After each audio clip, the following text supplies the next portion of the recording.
Good morning ताना जी। About ice के platform पर आपका स्वागत है।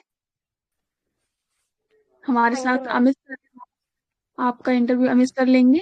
कंफर्टेबल हैं आप? Yes ma'am.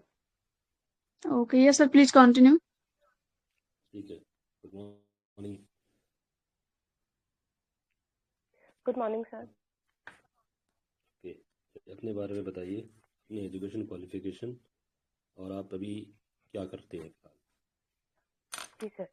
सर मैं एक बीएससी ग्रेजुएट हूँ, जिसमें मेरे विषय फिजिक्स, केमिस्ट्री और मैथ्स रहे हैं।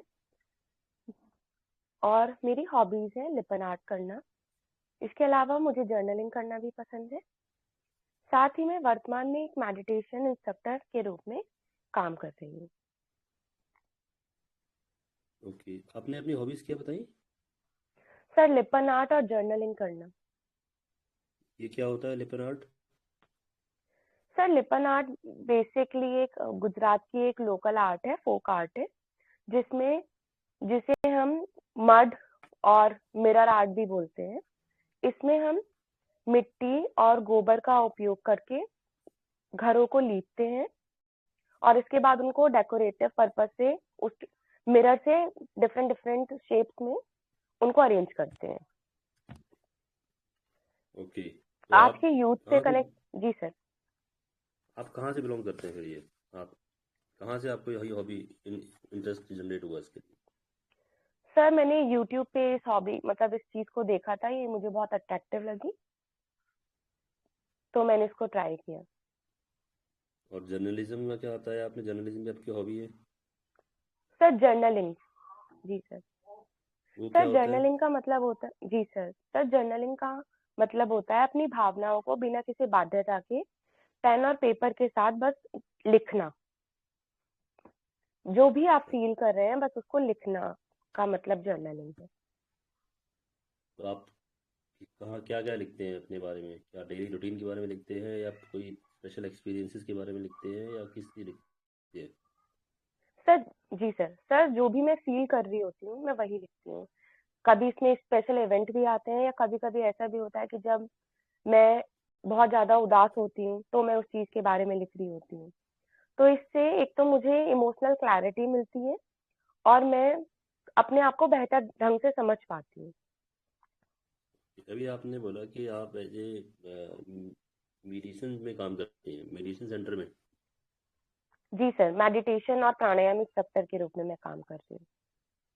तो आपको कोई क्वालिफिकेशन है उसकी या फिर इंस्ट्रक्टर आप कैसे बने वहाँ पे। सर वहाँ पे मैंने डेमो दिया था, तो उसके बेस पे उन्होंने स्किल के बेस पे मुझे वहाँ पे सिलेक्ट किया गया है।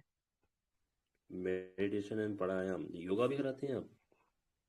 प्राणायाम नहीं सर, क्या होता है। जी सर प्राणायाम का बेसिकली मतलब होता है कि हम ब्रीदिंग एक्सरसाइज कर रहे हैं, मतलब अपनी श्वास को दिशा प्रदान कर रहे हैं, जिसमें 3 कंपोनेंट होते हैं प्राणायाम में, ब्रीद इन, होल्ड और ब्रीद आउट। कोई भी प्राणायाम हो हम इसमें 3 ही चीजों पे फोकस करते हैं कि पहले सांस लेंगे, फिर रोकेंगे और फिर उसको छोड़ देंगे धीरे धीरे। जैसे प्राणायाम में बहुत बेसिक प्राणायाम है, एक अनुलोम विलोम, इसके अलावा भ्रामरी प्राणायाम आदि। ये बताइए कि इंटरनेशनल योगा दिवस कब बनाया था, अंतर्राष्ट्रीय योग दिवस। जी सर इंटरनेशनल योगा डे 21 जून को बनाया जाता है। आप ये बताइए कि आपका ये जो स्किल है मेडिटेशन का, प्राणायाम का, जी सर। इसको आप कैसे कार्यशैली में अपनाएंगे अपने प्रशासन में। जी सर मेडिटेशन और प्राणायाम क्योंकि मुझे अपने तनाव को मैनेज करने में, अपने आप को बेहतर ढंग से समझने में और तनाव प्रबंधन में बहुत इम्पोर्टेंट भूमिका निभाते हैं।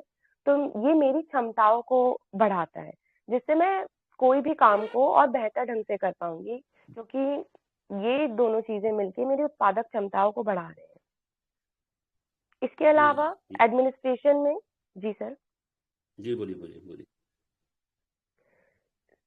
सर इसके अलावा एडमिनिस्ट्रेशन में मैं इस चीज को आगे बढ़ावा देने में, इसके प्रति अवेयरनेस फैलाने में भी भूमिका निभा सकती हूँ, क्योंकि मुझे इसके बारे में जानकारी है, तो मैं और लोगों को भी एडमिनिस्ट्रेशन में और आसपास के लोगों को भी इस चीज़ से जोड़ सकती हूँ, उनके फ़ायदे बता सकती हूँ, जिससे वो भी स्ट्रेस मैनेजमेंट में या अपनी मेंटल हेल्थ का ध्यान रखने में कार्य कर सकें खुद से।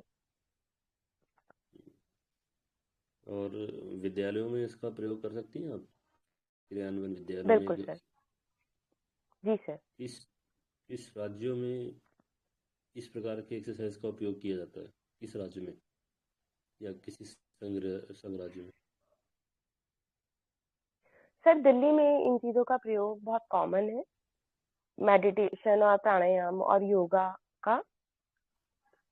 और बाकी किसी राज्य का फिलहाल मैं सर रिकॉल नहीं कर पा रही हूँ। आपने बीएससी कहाँ से किया है? सर चौधरी चरण सिंह विश्वविद्यालय से। और आप रहते कहाँ? आपका होम डिस्ट्रिक्ट क्या है? सर मेरठ। मेरठ से हैं आप? ये दिल्ली में प्रदूषण क्यों होता है इतना अक्टूबर के बाद, अक्टूबर से दिसंबर तक में? जी सर।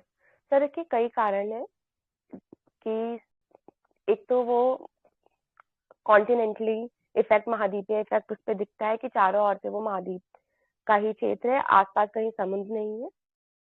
दूसरा, पराली जलाने को भी एक मुख्य कारण माना जाता है, जिससे जो हवा है वही ट्रैप हो जाती है, जिससे प्रदूषण का वो कारण बनती है, स्मॉग का कारण बनती है। और और वाहनों का प्रदूषण। जी सर। सर सर्दियों में जो भी प्रदूषण पहले से चला आ रहा है या जो प्रदूषण रेगुलरली बेसिस पे है, सर्दियों में वो मुख्य कारण से वहां पे ट्रैप हो जाता है, जिससे वो आसपास के एरिया में या उसी जगह पे एक सघनता प्रदान करता है, जिससे दिल्ली में प्रदूषण बहुत सर्दियों में बहुत कॉमन दिखाई देता है। उसके कैसे आप इसको सही करेंगी? क्या कदम उठाएंगी यदि आप जी सर। गाजियाबाद के डीएम होते हैं, नोएडा के डीएम होते हैं तो? सर वायु प्रदूषण को कैटर करने के लिए हमें शॉर्ट टर्म और लॉन्ग टर्म दोनों स्ट्रैटेजीज पर ध्यान देना चाहिए, जैसा कि सरकार कर रही है। इसमें हम जो ऑड इवन सिस्टम है या जो ग्रेडेड रिस्पांस एक्शन प्लान होता है, जिसमें हम चरणबद्ध तरीके से अपनाते हैं। जब जैसे वायु प्रदूषण बहुत ज्यादा बढ़ जाता है तो हम डीजल वाहनों पर पूरी तरह प्रतिबंध लगा देते हैं, हम ऑड इवन सिस्टम को लागू कर देते हैं, इसके साथ पार्किंग फीस बढ़ा देते हैं। ये शॉर्ट टर्म मेजर्स हैं। इसके अलावा हम इसमें कम्युनिटी पार्टिसिपेशन, एफॉरेस्टेशन, जिसमें हम मियावाकी टेक्निक को अपना सकते हैं, जो कि फॉरेस्टेशन की एक अच्छी टेक्निक है और डेंस फॉरेस्टेशन के लिए, शॉर्ट टर्म में डेंस फॉरेस्टेशन के लिए काफी उपयोगी मानी जाती है, उसको अपना सकते हैं। इसके अलावा कम्युनिटी अवेयरनेस प्रोग्राम, जिससे जो वायु प्रदूषण जिन जिन कारणों से हो रहा है और ई वाहन को हम बढ़ावा दे सकते हैं। साथ ही जो as a personal, as an individual भी हम इस चीज में अवेयरनेस फैला सकते हैं कि जैसे स्नेक प्लांट्स हैं और स्पाइडर प्लांट्स हैं, वो घरों में यूज करे जा सकते हैं, जो एयर प्यूरिफायर का काम करते हैं प्रिवेंटिव मेजर्स के तौर पे। इसके अलावा आसपास के जो पार्क एरियाज हैं उनको, उसमें वृक्षारोपण को बढ़ावा देके हम आसपास की हवा को भी बढ़ावा दे सकते हैं, स्वच्छ हवा के लिए प्रयास कर सकते हैं। ओके। अच्छा, ये संविधान किसने लिखा था? सर संविधान में बहुत सारे विभूतियों की योगदान रहा है, जिसमें से हम ड्राफ्ट कमेटी के chairman doctor B R Ambedkar ji को उनका चेयरमैन की उनकी प्रभावी भूमिका के रूप में देखते हैं। ओके, लेकिन लिखा किसने था? मेरा सवाल है, योगदान तो ठीक है, लेकिन जी सर। संविधान को लिखा किसने? सर मैं फिलहाल नाम रिकॉल नहीं कर पा रही हूँ, हिंदी और इंग्लिश में दो अलग अलग व्यक्तियों ने लिखा था। अच्छा, ठीक है। चलिए, एसआईआर के बारे में बताइए। जी sir. Sir SIR special intensive revision, जो कि वोटर लिस्ट को रेक्टिफाई करने के लिए एक प्रोसीजर है, जिसमें हम वोटर लिस्ट में एडिशन, वोटर लिस्ट में डिलीशन और साथ ही चेंज अगर कुछ हुआ है तो हम उसको एक प्रोसीजर के माध्यम से कार्य कर रहे हैं। ये वो 2003 के बाद से अब किया जा रहा है। इसका मेन उद्देश्य यही है कि वोटर लिस्ट में कोई भी ऐसा व्यक्ति ना जुड़े जो भारत का नागरिक ना हो, और कोई ऐसा व्यक्ति ना छूटे जो योग्य वोटर हो। तो इस पे विरोध विरोध प्रदर्शन क्यों हो रहा है? सर, विरोध प्रदर्शन के एक मुख्य कारण ये भी है कि इसमें बर्डन ऑफ प्रूफ जो है वो पूरा वोटर पे डाल दिया गया है, और एक कारण यह भी है कि 2003 के बाद जो लंबा प्रोसेस है उसमें किया जा रहा है, तो लोगों के पास एसआईआर क्या होता है इसके बारे में अवेयरनेस थोड़ी कम है। तो लोगों को भ्रामक जानकारियां जो भी आसपास से सोशल मीडिया से मिल रही है, भ्रामक जानकारी इसके बारे में बहुत ज्यादा है, तो लोग इस चीज को लेके थोड़ा संकुचित महसूस कर रहे हैं।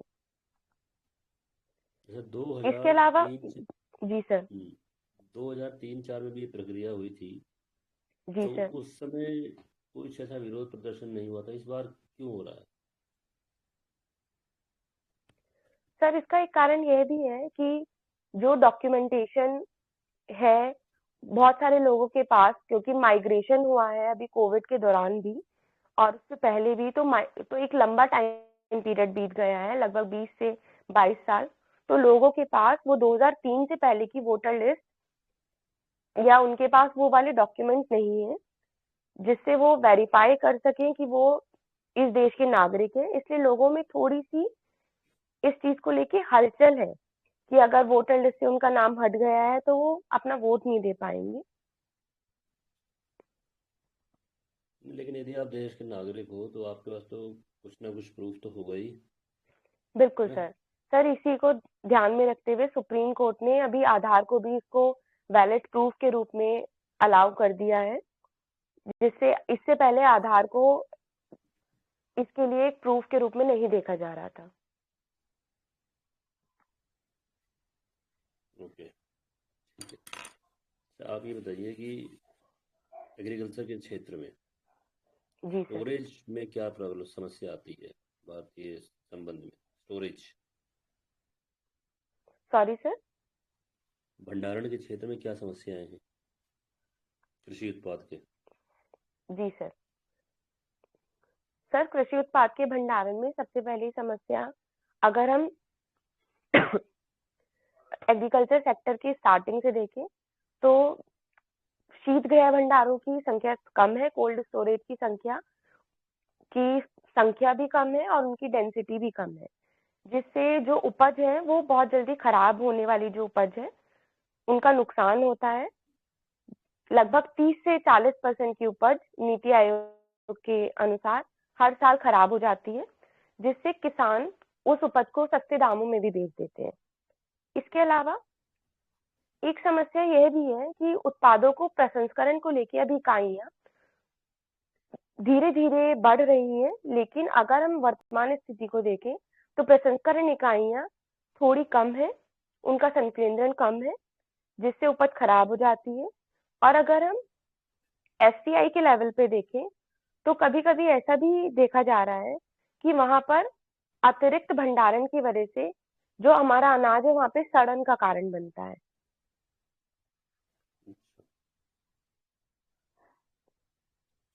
अब आप ये बताइए, उत्तर प्रदेश में मुख्य विद्युत परियोजनाएं कौन सी हैं? सर, मुफ्त विद्युत परियोजनाएं। जल विद्युत वाली। अच्छा, जल विद्युत परियोजनाएं कौन सी? जी सर। सर, मैं कुछ सेकंड का टाइम लेना जी चाहूंगी अगर आप जी जी, अनुमति दें। बिल्कुल।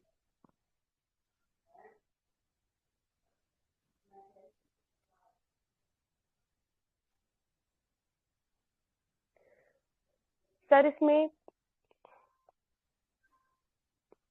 सॉरी सर, मैं अभी रिकॉल नहीं कर पा रही हूँ। चलिए, कोई नहीं। उत्तर प्रदेश में वन जीव अभयारण्य के बारे में बताइए। नेशनल जी national sir. Park, wildlife sanctuary, इसके बारे में बताइए, कहाँ कहाँ पर है? जी सर। सर, उत्तर प्रदेश में अगर हम वाइल्ड लाइफ सेंचुरी और नेशनल पार्क की बात करें तो उत्तर प्रदेश में एक नेशनल पार्क स्थित है जिसे हम दुधवा नेशनल पार्क कहते हैं। इसके अलावा उत्तर प्रदेश में ललितपुर वाइल्ड लाइफ सेंचुरी और चंद्रप्रभा वाइल्ड लाइफ सेंचुरी। इसके अलावा यहाँ पर पक्षी अभ्यारण्य भी है, जैसे सांडी पक्षी अभ्यारण्य, सांडी पक्षी अभ्यारण्य जी सर। और इसके अलावा सरसई का नाम, जी सर। सरसई का नाम सुना है? सरसई नवार, जी सर। ये कहाँ पर है? सर अगर आप अनुमति दे तो मैं गैस करना चाहूंगी फिलहाल चलिए मैं। चलिए। जी सर। सर इटावा में है। ओके, ठीक है। अच्छा, भ्रष्टाचार के व्यक्तिगत व संस्थागत कारण क्या क्या है? जी सर। सर भ्रष्टाचार के व्यक्तिगत कारण में सबसे पहले उसकी स्वीकृति है, समाज के द्वारा सामान्यकरण करना, कि भ्रष्टाचार को हमने एक ऐसा टूल मान लिया है जिससे हमारा काम थोड़ा जल्दी हो जाएगा, तो लोगों ने उसको बहुत आसानी से स्वीकृति दे दी है, समाज ने उसको सामान्यकृत कर दिया है। इसके अलावा एक कारण ये भी है जहां पर ट्रांसपेरेंसी और डिस्क्रिशन अलाउड हो जाता है, ट्रांसपेरेंसी कम रहती है और डिस्क्रिशन बढ़ जाता है, वहां पर भी भ्रष्टाचार का एक कारण उभर कर आता है। इसके लिए सरकार प्रयास कर रही है, जिससे हमने ई गवर्नेंस और ट्रांसपेरेंसी बढ़ाने के क्षेत्र में कार्य किए हैं। और संस्थागत कारण क्या है? जी सर। थोड़ा सर संस्थागत कारणों में एक मुख्य कारण ये है कि जब पारदर्शिता की कमी होती है तो भी भ्रष्टाचार को बढ़ावा मिलता है।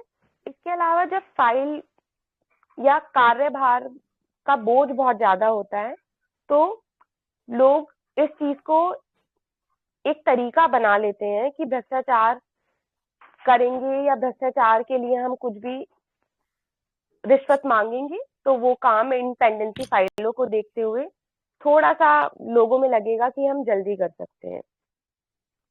और इसके अलावा संस्थागत कारण में एक मुख्य कारण है कि मोरल कोड ऑफ कंडक्ट को उस तरह से फॉलो नहीं किया जाता, या सिटीजन चार्टर की के बारे में अवेयरनेस और वहां पर स्थानीय भाषा में उसको पूरी तरह से पालन नहीं किया जाता है। ओके, चलिए ठीक है, आपका इंटरव्यू और होता है। आप कुछ पूछना है तो पूछ सकते हैं। जी सर। सर अगर आप रिव्यू देना चाहें कि कहाँ पर मुझे काम करना है। आप सही बता रहे हैं, काफ़ी हद तक आपने जो आपकी जो हॉबीज़ हैं इस पे तैयार जी कीजिए। सर।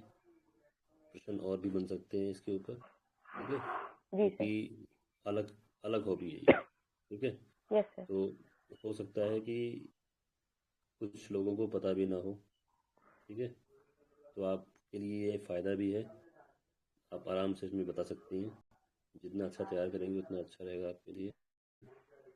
जी सर। मेडिटेशन के बारे में पढ़िए, प्राणायाम अच्छा है, आपने कैसे यूज़ करेंगे तो आप शिक्षा क्षेत्र में बताएंगे। माइंडफुलनेस एक्सरसाइज होती है, उसमें काम आएगा ये।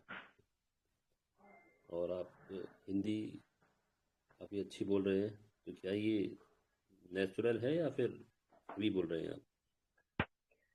सर नेचुरल है, क्योंकि घर में हम लोग या आसपास में हिंदी ही बोलते हैं, तो हिंदी पे अच्छा, पकड़ है मेरी सर। ठीक है। जी सर। मेरठ के क्षेत्र में रहते हैं आप, कहीं और रहते हैं? मेरठ में तो ऐसे हिंदी नहीं चलती है। जी सर, मेरठ के क्षेत्र में ही रहते हैं सर। जो कोर मेरठ है उसमें मतलब ऐसी ही हिंदी बोली जाती है। अच्छा, चलिए, अगर ऐसे आप सहज हैं, इसमें आराम है, तो कोई दिक्कत नहीं है। बाकी जी आप सर। सही बोल रहे हो। थोड़ा सा ना, जैसे रिस्पॉन्स थोड़ा सा तेज कर दीजिए, ज़्यादा नहीं, 10% थोड़ा तेज कर दीजिए टाइम। मुझे ऐसा लगता है या तो नेट के कारण होता है, या फिर अगर नॉर्मल है कि जब आपसे प्रश्न पूछा जाए तो थोड़ा सा जल्दी आप, मुझे लगा कि उत्तर दें, बीच में से रुक जाते हैं, ये क्या? जी सर। ठीक है, तो ओके उस सर। हिसाब से बोलिए आप। बोर्ड में सबको देखिए और थोड़ा बीच में इस्तेमाल करिए, वो ठीक है, कोई दिक्कत नहीं, आपका लंच है, कोई इशू नहीं। ठीक है, ओके। ओके जी सर। सर मुझे ये जो इशू चल रहा है, जैसे एप्स्टीन फाइल को लेके इशू है, उस पर हम्म। क्या व्यू होना चाहिए, या अगर एप्स्टीन फाइल को लेके सवाल पूछा जाए तो क्या होना चाहिए। नहीं, सवाल क्या है उस पर निर्भर करेगा ना ये तो। जी सर, मतलब अगर इस तरह से पूछा जाए कि एप्स्टीन फाइल क्या है और उसमें विभिन्न नेताओं के नाम आ रहे हैं, तो इस पर आपका क्या विचार है? ये एप्स्टीन फाइल में जो है वो पता है कि समाज के जो नाम आया है अभी तक फाइल में, कहीं कहीं बड़े दिग्गज लोग जो चाइल्ड पोर्नोग्राफी और सेक्सुअल मिसकंडक्ट में इन्वॉल्व हैं। जी सर। और जहाँ तक भारतीय नेताओं का बात है तो उसमें अभी तक तो कोई भी पुख्ता सबूत नहीं मिले हैं कि उनका कोई योगदान है या नहीं है। अगर हरदीप पुरी की बात करी जाए तो अभी तक सिर्फ मेल एक्सचेंजेस हैं और भारत सरकार के पास कोई जानकारी नहीं है इस बारे में आधिकारिक तौर पर। तो जो जी आपके सर। पास जानकारी है आधिकारिक तौर पर आप उसी के हिसाब से चलेंगे। जो मीडिया में या कहीं दिखाया जाता है उसके हिसाब से ना चलें और कह दें यदि इसमें जो भी चीज़ है वो गलत है जिस प्रकार का बताया जा रहा है, यदि वो है वो तो गलत है। ये चाइल्ड पोर्नोग्राफी या पेडोफाइल जो है ये चीज़ कोई भी समर्थन नहीं करता है इसका। और इसके बारे में अगर जो भी निर्णय आ रहा है जब इन्वेस्टिगेशन होगी या जांच करी जाएगी तो ही एक बेहतर क्या कहते हैं अपनी राय दे सकते हैं। बाकी यदि कोई जी भी सर। भारतीय या कोई भी नेता या कोई भी इन्वॉल्व है तो ये नैतिक और क्या कहते हैं लीगल रूप से भी गलत है। यदि यदि कोई इन्वॉल्व है तो यदि ठीक है। जी सर। सर और मुझे एनकाउंटर पे भी पूछना था कि अभी मुझसे मॉक में एक क्वेश्चन पूछा गया था कि एनकाउंटर कि करना चाहिए नहीं करना चाहिए, तो मैंने स्पष्ट तौर पे बोला कि एनकाउंटर नहीं करना चाहिए और एनकाउंटर को हमेशा एक लास्ट विकल्प के रूप में किया जाना चाहिए जब बात सेल्फ डिफेंस की हो या टीम को बचाने की हो, तब भी केवल एसओपी के अंदर बेल्ट के नीचे ही मारा जाना चाहिए, जो कि एसओपी में लिखा भी है। हाँ तो क्या ये वर्ड सही है या नहीं सही है। इसे और बेहतर? जी सर। नहीं देखिए इनकाउंटर जो है वो कोई भी कानून या कोई नियम किसी के अंतर्गत इनकाउंटर की बात नहीं कही गई है। न्याय की प्रक्रिया है बिल्कुल सर। और जहाँ तक पुलिस के अधिकारियों का काम है उनका उनका काम जो है अपराधियों को तथाकथित अपराधियों को पकड़ना है, ना कि उन्हें सजा देना। ये काम कोर्ट का जी है। सर। और यदि आप इनकाउंटर करके न्याय करते हैं तो ये गलत है, संविधान की स्पिरिट के खिलाफ भी है। और ये रही बात इनकाउंटर नहीं है, आप अपने आत्मरक्षा में आप किसी को भी किसी को क्या कहते हैं इंजर्ड कर सकते हैं। बिल्कुल जो सर। भी जो आपकी ने बोला एसओपी है बेल्ट के नीचे तो वो ही करना है। लास्ट जब कुछ ऑप्शन नहीं रहता है तब आप उनको कर सकते हैं, अदरवाइज न्याय की प्रक्रिया इनकाउंटर जस्टिस सही नहीं है। ये समाज के लिए भी खतरा है क्योंकि इसमें कोई अकाउंटेबिलिटी नहीं रह जाती है कि क्या वो गलत है या बिल्कुल सही है। सर। और पुलिस का ये कार्य ही नहीं है ये, तो ये गलत है। जी। मैं तो ये कहूँगा। जी सर। आपको क्या सलाह मिली थी? सर उन्होंने ये सलाह दी थी जो थोड़ी सी मुझे वो नहीं लगी। उन्होंने कहा कि एनकाउंटर को हम पूरी तरह से खत्म नहीं कर सकते हैं, वो जरूरी है, लेकिन आप यहाँ पे उन्होंने एक वर्ड बोला वो सही है कि फेक एनकाउंटर नहीं होने चाहिए, लेकिन हम्म। एनकाउंटर गलत नहीं है अपने आप में, उन्होंने ये बोला था, तो मुझे इसीलिए थोड़ा डाउट हुआ। नहीं फेक एनकाउंटर तो गलत ही है भैया। करने ही नहीं चाहिए। बिल्कुल सर। आप अपनी आत्मरक्षा में तो कर ही सकते हैं, है ना। बिल्कुल सर। आप आत्मरक्षा में जनता को बचाने के लिए अगर वो किसी को नुकसान पहुंचा रहा है तो आप करना पड़ेगा। वो आपकी ड्यूटी में आएगा वो। बिल्कुल सर। जी सर। सर मैंने बोला था कि मतलब लास्ट ऑप्शन के रूप में हम एनकाउंटर को कर सकते हैं, लेकिन इसे इंस्टेंट जस्टिस प्रोवाइड करने के लिए यूज नहीं करना चाहिए। ठीक। Okay sir. Okay. Thank you sir.